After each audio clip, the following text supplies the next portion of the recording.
you guys, welcome back to my channel. And if you Hi you guys, welcome back to my channel, and if you're new, welcome. My name's Rocio.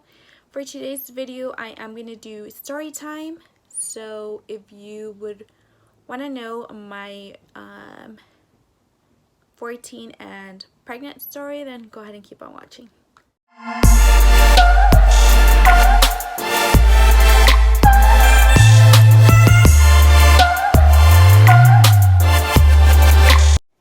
Okay, where do I start?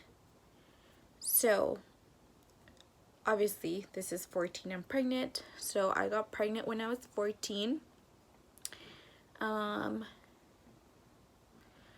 did have my I had my baby when I was 14. So I had my daughter in January 6th of 2009, and I turned 15 on February 11th of 2009. So it was just a month before I turned 15. How was my story? So I didn't end up telling my mom that I was pregnant till I was 6 months. I wasn't too big at 6 months. Like, my stomach was barely starting to show. But you know, like Mexican moms, they know, like they see it in your face. My mom would have like, just tell me if you're pregnant, dime, ya, like, you know, like, ahorita si ahorita te llevo al doctor, me van a decir que no, because I would tell my mom that I wasn't pregnant. And my mom was like, okay, entonces si ahorita te llevo al doctor, me van a decir que no estás embarazada. And so, like, so okay, I have really bad memories, so I'm just gonna be telling you the stuff that I remember, because I have really horrible memory. But I remember that day I was wearing a blue shirt and some shorts, and my mom me llevó al cuarto and it's like, Rocio, ya dime la verdad, because there was this lady on our street that would tell my mom, oh, like, tu hija está embarazada. My mom's like, what? No, she's not. And so the lady killed it, right? Because she, I don't know, I mean, las ladies chismosas del street or whatever. But that's when my mom started like questioning me and stuff. So that day came, I had to tell my mom, like after her screaming and everything, and I was like, see, like, I finally told her, see, like, I felt like her heart dropped to the floor. Like, she started crying, she started bawling her eyes out. I started crying because I knew that I had disappointed my mom. My mom did have me at an early age as well. She had me when she was 14 too. So I know that she wanted better for me. But I mean, I don't know. I honestly don't know what I was thinking. Now that I look back and I look like back at my 14-year-old cousins and I see that they're so small, in my head I'm like, what the hell was I thinking having a baby at 14? But I mean, it happens. Accidents happen. You choose. I won't say accidents happen, because you choose, you know, like you choose that for you. You put yourself in that situation. But yeah. So when it came time to tell everybody else, so basically we had like a little like family not get together, because it was awful. We told we sat my daughter's dad at the time, which I'm no longer with him, thank God. We were in the kitchen. Some family members were in the kitchen. We talked about it. It was really it was a really difficult time. I was only 14. Obviously they wanted better for me. They wanted me to have a good future, not having responsibilities. But I was already 6 months. Okay, I was already 6 months. And when we were sitting down talking about it, at that time, I don't know what I was thinking, but we're like, no, like, we're gonna get together, we're gonna go to Mexico, like, we're like, everything's gonna be fine. And my mom's like, no, como se van a ir a Mexico, blah blah blah. And then like a abortion came in the conversation. They wanted me, I'm not gonna say who, because at this point it doesn't matter, you know, the past is the past. They wanted me to have an abortion, and me and my daughter's name is Brenda. She's 10 now, by the way. Me and Brenda's dad were like, no, we're not like doing that. I'm already 6 months pregnant. A baby is obviously formed inside me. That would be literally like killing a baby, you know? So that was out the window. And I don't remember. Oh, my dad wasn't nowhere to be found. Like, he got his truck and left. He was not in the conversation. I don't remember. I think it was my dad or my grandma. They're like, no es animal, like, para qué está haciendo eso, ya, like, what's done is done, there's no going back, and she's gonna have to, like, there's a fucking fly around my room, man. She's gonna have to, like, well, deal with the consequences, you know, like, it is what it is, things happened already. The worst thing is probably my dad didn't talk to me my whole pregnancy for the whole 9 months. We lived in the same house, and like, honestly, I try to avoid him just because my dad is the strict one in my between my mom and my dad. I don't remember him like talking to me. Like, we try to avoid each other. I know he was disappointed. I mean, I was only 14.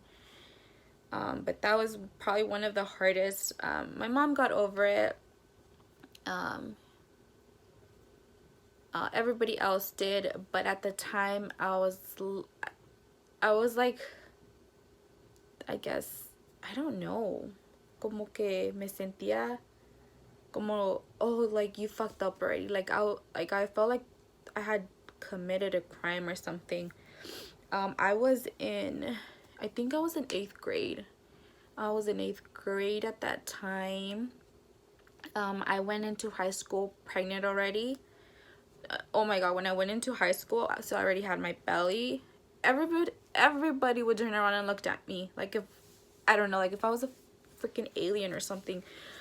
Porque en ese entonces, it was 2008. Damn, 2008. You wouldn't see a lot of girls getting pregnant. Like, nowadays, like, it's normal for teens to have babies and stuff. And before, I was like a walking alien with my belly because everybody would stare at me. But yeah, that was something else too. So just not to get into much detail, Brenda's dad did walk out when she was 2.5, I want to say 2.5 years. He did take care of her for like half a year, I want to say. When after that, he disappeared for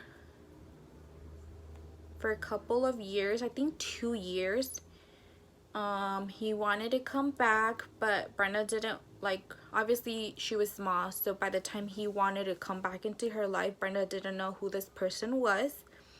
So he decided to not try and walk out again. He wanted to, so he was like in and out of her life afterwards.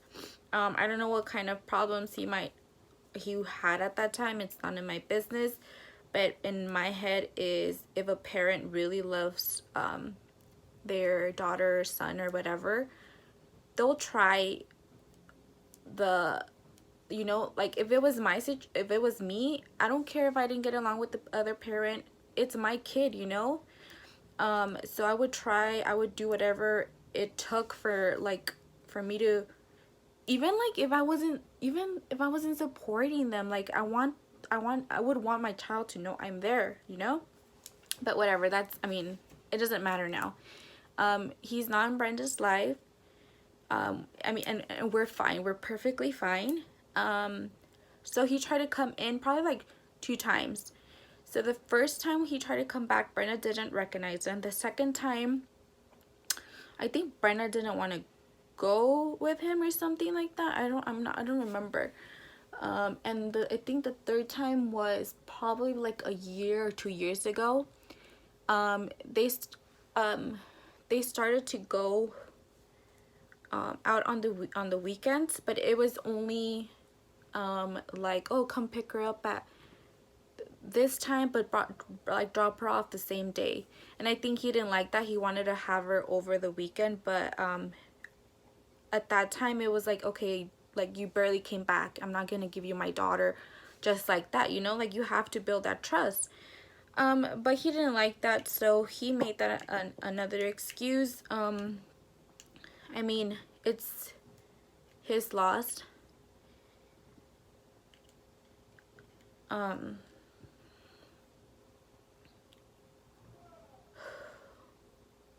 Sorry.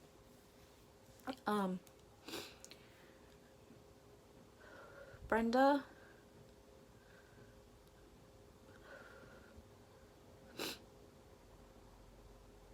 I don't want to cry. She's an amazing daughter. The only father she knows now is my current husband. My husband came into her life when she was, I want to say, 4. So ever since she's 4, that's the only dad figure she knows. And Brenda calls my husband dad. So I'm grateful that she has that dad figure. And for Brenda, my husband's the only dad she has. Because her biological father doesn't want to be in the picture, which is fine to us because I felt that he was just hurting her. We all make mistakes. I'm not perfect. I'm not saying that I'm perfect. But whatever the circumstances were, I feel that there should never be an excuse of, oh, just because of this or you're that, I don't want to see my daughter, you know? The past is the past. A child, it's not the child's fault. But we're happy now. We're happy. We're happy how things are at the moment. But it was just a really difficult time for me. One advice is just wait, you guys. I know it's all cute and stuff and you guys probably get like baby fever, but if you're young, enjoy your life because it's different once you have a kid. I felt that my childhood was taken away from me just because I had to be a mother so soon. I didn't get to enjoy all that stuff. I don't regret any of it because I wouldn't have the daughter that I have now. I love her so much.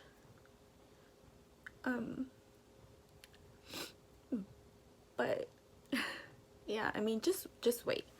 Don't have kids so young. The time will come. The correct time will come. I mean, if it happens, it happens. You'll learn from it. I have.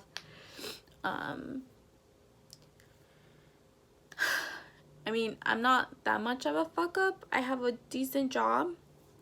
Thanks to my parents that never let me down. I was able to graduate high school.